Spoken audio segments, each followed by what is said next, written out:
Hello friends, BPSC TRE 2.0 के आपके exam complete हो चुके हैं फ्रेंड्स। उसके बाद आपकी आंसर की भी आ चुकी है, सभी की 1 to 5, 6 to 8, 9, 10th एंड 11, 12 सभी की आंसर की जारी हो चुकी है।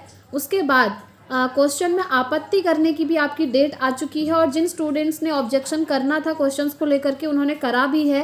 और 6 to 8 की अगर हम बात करें तो यहाँ पर क्वेश्चन चैलेंज करने के बाद आपकी रिवाइज्ड आंसर की भी आ चुकी है। जी हाँ, अगर अभी तक आप लोगों ने मैच नहीं करी है तो कर लीजिएगा। किस तरीके से करनी है वो मैंने इससे पहले वाले वीडियो में आपको समझाया है, तो वो देख करके आप अपनी रिवाइज्ड आंसर की मैच कर सकते हैं। और देखिए, छात्रों पर संकट मंडराया, महिला और पुरुष दोनों पर, उम्मीद अब खत्म। जी हाँ, बिल्कुल सही बात है। जब से आपकी प्रोविजनल आंसर की आई है तब से आप लोगों के यही कमेंट्स आ रहे हैं कि हमारे मार्क्स कम हो चुके हैं। और मार्क्स कम हो गए हैं मतलब अब जो आपकी कट ऑफ है उस पर बहुत ज़्यादा फर्क पड़ने वाला है और कुछ लोगों की नौकरी खतरे में। एक सीट एक छात्र को लेकर भी हम डिटेल में डिस्कस करेंगे और डीवी डॉक्यूमेंट वेरिफिकेशन और किन छात्रों के रिजल्ट पर रोक लगने वाली है वो भी हम इस वीडियो में जानेंगे। तो चलिए सारी चीज़ें हम डिटेल में जान लेते हैं। तो ये देखिए फ्रेंड्स, सबसे पहले ये आपका नोटिस जारी हुआ था रिवाइज्ड आंसर की को लेकर के। तो यहाँ पर मैंने आप लोगों के साथ ये पहले भी शेयर किया था और किस तरीके से मैच करना है वो भी मैं आपको बता चुकी हूँ। तो यहाँ पर आप देख सकते हैं विज्ञापन संख्या 27/2023 के अंतर्गत वर्ग 6 से 8 के गणित, विज्ञान, सामाजिक विज्ञान, भाषा, अंग्रेजी, हिंदी, संस्कृत सारे ही सब्जेक्ट्स यहाँ पर मेंशन किए गए हैं। इन विषयों में प्राप्त आपत्तियों की समीक्षोपरांत प्रश्न पुस्तिका श्रृंखला ए के द्वितीय औपबंधिक उत्तर दिनांक 16 से आयोग के वेबसाइट पर उपलब्ध रहेंगे। जी हाँ, 16 दिसंबर से आपको वहाँ पर आपकी रिवाइज्ड आंसर की दिख रही है। मैंने वहाँ से डाउनलोड करके आप लोगों को दिखाई भी थी। तो देखिए, और उक्त परीक्षाओं में सम्मिलित उम्मीदवारों को एतद द्वारा सूचित किया जाता है कि वे द्वितीय औपबंधिक उत्तर का मिलान आयोग के वेबसाइट पर उपलब्ध प्रश्न पुस्तिका श्रृंखला ए से कर लें। ठीक है, जो आपकी बुकलेट सीरीज ए है उससे आपको मैच करना है। देखिए, पहले आपकी डेट आई थी क्वेश्चन को चैलेंज करने की, जिन स्टूडेंट्स ने करना था कर लिया था। उसके बाद ये आपकी रिवाइज्ड आंसर की आई है, अब आपको इसको मैच करना है। ठीक है, और यहाँ पर भी अगर आपको लगता है किसी क्वेश्चन में आपको आपत्ति करनी है तो उसके लिए भी आपको इंस्ट्रक्शन दिए गए हैं। देखिए, किसी उम्मीदवार को उक्त विषयों के किसी भी प्रश्न के द्वितीय औपबंधिक उत्तर पर आपत्ति हो तो वे अपने यूज़र नेम और पासवर्ड से लॉगिन करते हुए डैशबोर्ड पर दिनांक 19 से दिनांक 20 दिसंबर तक आपत्ति प्रमाणिक स्रोत के साथ अपलोड करें। जी हाँ, अगर आपको लगता है कि ये जो रिवाइज्ड आंसर की आई है इसमें भी कोई क्वेश्चन जो है गलत दिया है तो आप क्या कर सकते हैं, आपके पास जो स्रोत हैं यानी कि साक्ष्य हैं, अब वो साक्ष्य या तो आपके पास एनसीईआरटी का हो या फिर एससीईआरटी का हो, ऑथेंटिक होना चाहिए। उसके साथ जो है आप फिर से क्वेश्चन ऑब्जेक्शन कर सकते हैं और उसकी डेट अब आपको दी है 19 दिसंबर से 20 दिसंबर तक। ठीक है, अगर आप लोग चाहें तो वहाँ पर जाकर फिर से आप आपत्ति कर सकते हैं। बट एक चीज़ यहाँ पर ऐड हो गई है, देखिए, डैशबोर्ड के माध्यम से द्वितीय औपबंधिक उत्तर पर आपत्ति दर्ज करने हेतु प्रति प्रश्न 500 रुपये शुल्क के रूप में देय होगा। जी हाँ, पहले जब आपत्ति की डेट आई थी तब आप फ्री में कर रहे थे आपत्ति क्वेश्चन के लिए, बट अब जो है एक क्वेश्चन में अगर आप आपत्ति करते हैं तो उसका आपको 500 रुपीज़ पे करना होगा। और ये चीज़ मैं आपको पहले ही बता चुकी थी फ्रेंड्स कि अगर बाद में ये डेट एक्सटेंड करेंगे आपत्ति के लिए तो आपके 500 रुपीज़ यहाँ पर लगेंगे।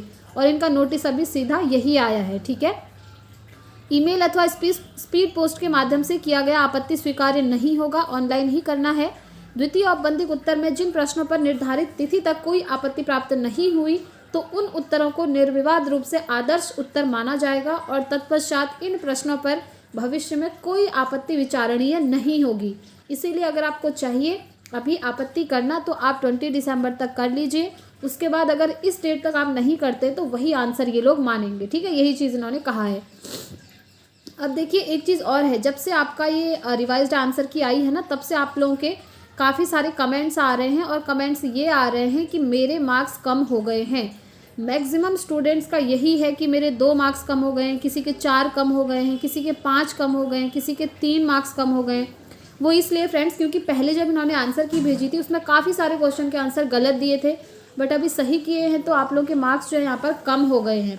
मैक्सिमम कमेंट्स यही आ रहे हैं कि मार्क्स कम हुए हैं, बट हाँ कुछ स्टूडेंट्स ऐसे भी हैं जिनके 1-2 नंबर बढ़े हैं फ्रेंड्स। ठीक है, ये चीज़ भी है। तो आप में से जिन भी स्टूडेंट्स ने एग्ज़ाम दिया है 6 to 8 में और रिवाइज्ड आंसर की मैच कर ली है, उसके बाद आपका जो भी स्कोर बन रहा है प्लीज़ कमेंट करके मुझे ज़रूर बताइएगा कि आपके मार्क्स इंक्रीज़ हुए या फिर डिक्रीज़ हो चुके हैं। ठीक है, तो ये तो हमने 6 to 8 की बात कर ली। अब अगर हम 9th 10th की बात करें फ्रेंड्स, तो 9th 10th की भी आपकी जो रिवाइज्ड आंसर की है बहुत जल्द आने वाली है। 1-2 दिन के अंदर आपको ऑफिशियल वेबसाइट पर देखने को मिल जाएगी और जैसे ही आएगी मैं आपको दिखाऊंगी। जैसे 6 to 8 की मैंने दिखाई थी वैसे ही 9th 10th की भी हम देखेंगे। ठीक है, और अगर 11th 12th की हम बात करें तो वहाँ पर क्वेश्चन चैलेंज करने की जो डेट है आपकी 17 से 18 दिसंबर दी हुई थी। ठीक है, 18 दिसंबर तक आपको यहाँ पर जो है आपत्ति कर लेनी थी और उसके बाद इसका भी जो है आपका रिवाइज्ड आंसर की जारी होगी। जैसे 6 to 8 की हुई है वैसे ही 9th 10th की भी होगी और 11th 12th की भी आपकी रिवाइज्ड आंसर की जारी होगी। ठीक है, और रिवाइज्ड आंसर की के बाद आपको फिर से लगता है किसी क्वेश्चन में चैलेंज करना है तो यहाँ भी आपसे 500 रुपीज़ उसके बाद मांगा जाएगा। ठीक है, अब देखिए फ्रेंड्स, हम अगर ये देखें तो फ्रेंड्स अगर हम ये देखें कि जैसे आपसे क्वेश्चन पूछा गया था उसके 5 ऑप्शन वहाँ पर दिए थे ABCDE। तो इसमें से स्टूडेंट का कहना था कि जो ई ऑप्शन है ना वो आपको बहुत ज़्यादा कंफ्यूज कर रहा था और जो ई ऑप्शन है वो हर एक क्वेश्चन में आपके सामने था और उन सभी में एक ही चीज़ लिखी थी, उपयुक्त में से कोई नहीं। ठीक है, तो ये जो ई वाला ऑप्शन है आप लोगों का यही कहना था कि ये बहुत ज़्यादा कंफ्यूज कर रहा है, इसकी वजह से भी काफ़ी सारे स्टूडेंट्स के मार्क्स यहाँ पर डिक्रीज़ हो गए हैं फ्रेंड्स। और देखिए अगर हम OMR शीट की बात करें, जब आपकी OMR शीट आ जाएगी ना, जैसे कि अतुल प्रसाद जी ने ट्वीट के माध्यम से बताया था, मैंने आपको दिखाया भी था, उसमें उन्होंने लिखा था कि 10 से 15 दिन के अंदर अंदर सारी जो OMR शीट हैं 1 to 5, 6 to 8, 9, 10 और 11, 12 सभी की 10 से 15 दिन के अंदर अंदर ऑफिशियल वेबसाइट पर वो आ जाएंगी। उन्होंने अपने पोर्टल पर अपलोड करना स्टार्ट कर दिया है। तो 10 से 15 दिन के अंदर जैसे ही आपकी OMR शीट आ जाएगी ना तो वहाँ पर भी आप लोगों को देखने को मिलेगा कि 2 से 3 नंबर आपके कम या ज़्यादा हो सकते हैं। अब ऐसा क्यों है? ऐसा इसलिए होता है फ्रेंड्स बिकॉज हमें ये लगता है कि हमने किसी क्वेश्चन में जैसे सही गोला भरा है, बट कभी कभी ऐसा होता है कि हमने उसमें गोला नहीं भरा होता है। कई बार ऐसा होता है ना क्वेश्चन पेपर में, फॉर एग्जाम्पल आपके सामने कोई क्वेश्चन है और उसके सामने 5 ऑप्शन दिए गए हैं। आपने क्या किया है एग्ज़ाम में, फॉर एग्जाम्पल आपने डी वाला ऑप्शन फिल करा है अपनी OMR शीट में और आपने अपने क्वेश्चन पेपर में C ऑप्शन टिक करके ले आए। कभी कभी ऐसा होता है ना, और आप जब घर आएंगे तो C ऑप्शन को सही मानते हुए मैच कर लेते हैं आंसर की से। तो ऐसी कंडीशन में जब आपकी OMR शीट आपके सामने होगी तब आपको देखने को मिलेगा 2 से 3 नंबर का डिफरेंस हमेशा हो ही जाता है फ्रेंड्स, क्योंकि कभी कभी हम भूल जाते हैं कि हमने इस ऑप्शन में गोला लगाया था। ठीक है, तो जैसे ही OMR शीट आएगी तो आपको यहाँ से बता दिया जाएगा। इसलिए फ्रेंड्स चैनल से जुड़े रहिएगा ताकि आपको सारी वीडियोस की नोटिफिकेशंस टाइम से मिलती रहें और आपकी जो भी क्वेरी रहती है वो आप कमेंट बॉक्स में पूछ सकते हैं।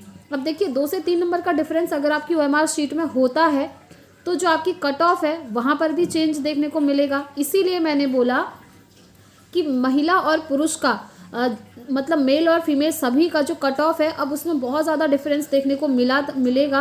पहले आप लोगों को लग रहा था कि मेरा सिलेक्शन हो जाएगा, मेरी जो है मार्क्स 75 बन रहे हैं, और जब OMR शीट आप डाउनलोड करके रिवाइज्ड आंसर की से मैच करेंगे तब आप देख रहे होंगे कि आपके मार्क्स 72 ही हो गए हैं। तो इस तरीके से ऊपर नीचे होता है और अगर ये होगा तो कट ऑफ में बहुत ज़्यादा फ़र्क पड़ेगा। या फिर आपने पहले जो आंसर की है वहाँ पर मैच करा कि आपके 71 मार्क्स बन रहे हैं, उसके बाद जब आपने OMR शीट डाउनलोड करी तो हो सकता है आपके 75 मार्क्स भी बन जाएं, बढ़ते भी हैं। ये चीज़ होती है क्योंकि OMR शीट में कौन से गोले भरे कभी कभी हम भूल भी जाते हैं। तो इस तरीके से आपके मार्क्स जो है फ्रेंड्स कम या ज़्यादा हो सकते हैं। जब OMR शीट आ जाएगी तब आपको यहाँ से एकदम क्लियर हो जाएगा। ठीक है, अब अगर हम बात करें एक सीट एक छात्र, आप लोगों का कहना यही है कि एक सीट एक छात्र ही होना चाहिए। अगर ये होता है फ्रेंड्स तो ये तो बहुत अच्छी बात है। इससे क्या होगा कि बहुत सारे कैंडिडेट्स का सिलेक्शन यहाँ पर हो जाएगा, क्योंकि कुछ कैंडिडेट्स ऐसे हैं जिन्होंने 1 to 5 में भी अप्लाई करा है, 6 to 8 में भी अप्लाई करा है, 9, 10 में भी अप्लाई करा है, 11, 12 में भी अप्लाई करा है। अब फॉर एग्जांपल किसी कैंडिडेट का इन चारों में सिलेक्शन हो गया तो वो ज्वाइनिंग तो सिर्फ एक ही में लेगा, फिर बचे हुए जो 3 क्लासेज है वहाँ पर 3 सीट तो खाली हो जाएंगी, है ना। तो ये चीज़ नहीं होनी चाहिए। एक सीट एक छात्र वाला अगर चलेगा तो यहाँ पर बहुत सारे कैंडिडेट्स का सिलेक्शन होगा, जो कि एक बहुत अच्छी बात होगी फ्रेंड्स। और अगर कट ऑफ की बात करें तो मैंने आपको बोला ही है 1 to 5 में कट ऑफ बहुत ज़्यादा रहने वाली है। 6 to 8 में भी आपकी कट ऑफ ज़्यादा ही रहेगी। 70 से 75 के बीच में अगर आप हैं तो खुद को सेफ मान सकते हैं। 9-10 में भी आपकी कट ऑफ हाई ही रहने वाली है फ्रेंड्स। 70 से 75 के बीच अगर यहाँ भी आपके बन रहे हैं तो यहाँ आप सेव हो सकते हैं, ठीक है। अब देखिए ऐसा इसलिए है, यहाँ पर कट ऑफ आपकी ज़्यादा इसलिए जा रही है क्योंकि यहाँ पर पोस्ट बहुत कम है और स्टूडेंट्स बहुत ज़्यादा हैं। मैंने आपको पूरा डेटा एक बार दिखाया भी था कि किस क्लास में कितने स्टूडेंट्स हैं और कितनी यहाँ पर पोस्ट हैं। जैसे 6 to 8 का आप देख ही पा रहे होंगे 31,982 पोस्ट हैं और फॉर्म आपके लाखों में भरे गए हैं, ठीक है। तो यहाँ पर तो आपकी कट ऑफ हाई जानी ही है। और अगर 11-12 की बात करें तो यहाँ आपको कट ऑफ बहुत कम देखने को मिलेगी फ्रेंड्स। पिछली बार की जो कट ऑफ है आपकी, वो लिस्ट मैंने आपको इससे पहले वाली वीडियो में दिखाई थी, आई होप आप लोगों ने देखी होगी। तो उसके अकॉर्डिंग अगर हम अनुमान लगाएं तो इस बार भी अगर आपके 50 से 55 के बीच में भी मार्क्स बन रहे हैं 11-12 में, चाहे आप किसी भी सब्जेक्ट से हों, तो आप यहाँ पर होप लगा सकते हैं फ्रेंड्स। और जो 55+ वाले हैं वो तो यहाँ पर पूरी होप लगा सकते हैं कि उनका सिलेक्शन हो जाएगा, क्योंकि 11-12 में स्टूडेंट्स बहुत कम है और पोस्ट जो है वहाँ पर बहुत ज़्यादा हैं। पिछली बार तो पोस्ट खाली भी रह गई थी, तो इस बार भी यही चीज़ है, पोस्ट बहुत ज़्यादा है, स्टूडेंट्स की संख्या कम है, कंपटीशन बहुत ही लो है, इसीलिए यहाँ पर कट ऑफ आपकी कम ही जाएगी। देखिए ये मैं अपने मन से नहीं बोल रही हूँ फ्रेंड्स, आपको सारी चीज़ें मैं ऑथेंटिक ही बताती हूँ जो ऑफिशियल होती है। पिछली बार की जो कट ऑफ है वो मैंने आपको पूरी डिटेल कर दिखाई थी सारे सब्जेक्ट्स की, तो उसके अकॉर्डिंग हम अभी भी यही अनुमान लगाएंगे, क्योंकि 11-12 का पेपर मैंने खुद देखा था और वहाँ पर बहुत डिफ़िकल्ट क्वेश्चन आपसे पूछे गए थे, इसलिए कट ऑफ आपकी कम ही रहेगी क्योंकि कंपटीशन भी आपका कम ही है, ठीक है। तो ये हो गई बात। अब अगर हम डीवी की बात करें, डॉक्यूमेंट वेरिफिकेशन की बात करें, तो देखिए अगर मैं TRE 1 की बात करूं फ्रेंड्स, तो यहाँ पर जो डॉक्यूमेंट वेरिफिकेशन की डेट है वो रिज़ल्ट से पहले आई थी, यानी कि रिज़ल्ट से पहले आपका DV हो गया था TRE 1 में। बट इस बार आपका क्या होने वाला है ये ऑफिशियल अभी कुछ नहीं आया है। कुछ लोग आपको बता रहे होंगे कि DV पहले हो जाएगा या रिज़ल्ट पहले आएगा, तो ऑफिशियल अभी कोई नोटिस इन्होंने नहीं निकाला है। बट हाँ, चांस इस बार ये है कि पहले आपका रिज़ल्ट आए, उसके बाद आपका डॉक्यूमेंट वेरिफिकेशन हो, ये चीज़ इस बार देखने को मिल सकती है। 80% यही चांस है। पिछली बार आपका DV पहले इसलिए हो गया था क्योंकि काफ़ी सारे स्टूडेंट्स ऐसे थे जिनके डॉक्यूमेंट्स रेडी ही नहीं थे, और पिछली बार अपीयरिंग वाले कैंडिडेट्स भी एलिजिबल थे वहाँ, तो इसीलिए इन्होंने DV पहले करवा दिया था। बट इस बार CTET अपीयरिंग कैंडिडेट्स इन्होंने रखे ही नहीं हैं, अपीयरिंग वाले बाहर करे हुए हैं, इसलिए हो सकता है कि इस बार पहले आपका रिज़ल्ट आ जाए, उसके बाद आपका DV हो। और बेस्ट यही रहेगा कि पहले रिज़ल्ट आए फिर DV हो, क्योंकि रिज़ल्ट से ये तो पता चल जाएगा ना कि कौन से स्टूडेंट्स का सिलेक्शन होना है और किन का नहीं होना है। अब पता चल रहा है रिज़ल्ट में सिलेक्शन नहीं हुआ और पहले आप DV करवा ले रहे हैं, तो बाद में भी स्टूडेंट्स को बहुत दुख होता है और सीधी सी बात है। इसलिए हो सकता है इस बार पहले आपका रिज़ल्ट आ जाए और उसके बाद आपका DV हो। और रिज़ल्ट की डेट इन्होंने डिक्लेयर कर ही दी है। जो हेडमास्टर है, प्रधानाध्यापक का है रिज़ल्ट, वो दिसंबर एंड में आपको देखने को मिल जाएगा, और दिसंबर एंड से लेकर जनवरी तक आपके सभी रिज़ल्ट जो हैं ये लोग डाल देंगे ऑफिशियल वेबसाइट पर, ठीक है। 1 to 5, 6 to 8, 9, 10, 11, 12 सभी का ये इन्होंने नोटिस में सीधा सीधा लिखा था कि पूरी संभावना है दिसंबर एंड से हम रिज़ल्ट डालने स्टार्ट कर दें और जनवरी मिड तक आपके सारे क्लासेस के रिज़ल्ट आ जाएंगे। और साथ में फ्रेंड्स एक इम्पॉर्टेंट इन्फॉर्मेशन और है जो DLED स्टूडेंट्स के लिए है। चलिए वो नोटिस मैं आप लोगों को दिखाती हूँ। तो ये जो नोटिस है फ्रेंड्स, ये आप स्क्रीन पर देख पा रहे होंगे, विज्ञापन संख्या 27/2023। यहाँ पर यही चीज़ थी कि जो DLED वाले स्टूडेंट्स हैं जिन्होंने DLED के बेसिस पर BPSC TRE का एग्ज़ाम दिया है, चाहे वो 1 to 5 के हों या फिर 6 to 8 के लिए आपने अप्लाई क्यों ना किया हो, आप सभी जो है अपने DLED कोर्स की डिटेल ऑफिशियल वेबसाइट पर डालेंगे। यहाँ पर इन्होंने साफ साफ लिखा है कि 16 दिसंबर से लेकर 18 दिसंबर तक आपको आयोग की वेबसाइट पर जाकर यूज़र नेम और पासवर्ड से लॉगिन करके डैशबोर्ड पर जो लिखा है कि इंटर DLED डिटेल्स, उस पर आपने क्लिक करना है और DLED की सारी डिटेल आपने वहाँ पर डाल देनी है। और ये सभी के लिए मस्ट है, उन स्टूडेंट्स के लिए जिन्होंने DLED किया है, चाहे उन्होंने DLED रेगुलर किया हो, चाहे फिर वो NIOS DLED वाले हों, सभी जो है टाइम से डाल दीजिएगा, आज लास्ट डेट है। और जो नहीं डालते हैं, देखिए यहाँ पर सीधा लिखा है कि अगर जो ऐसा नहीं करते हैं तो उनका अभ्यर्थित्व रद्द कर दिया जाएगा। तो यहाँ पर फिर आपको सीधे सीधे बाहर कर दिया जाएगा। इसलिए आज लास्ट डेट है 18 दिसंबर, आप टाइम से अपनी सारी डिटेल वहाँ पर डाल दीजिए। एंड यस, बीएड वालों को ये डिटेल नहीं डालनी है, क्योंकि आप लोगों के कमेंट्स आ रहे थे कि क्या बीएड वालों को भी ये करना है, तो बीएड वालों को ये चीज़ नहीं करना है फ्रेंड्स, ठीक है। और देखिए ये लोग ऐसा क्यों कर रहे हैं, मैंने आप लोगों को पहले भी बताया था, क्योंकि ये NIOS DLED वालों को बाहर करना चाह रहे हैं।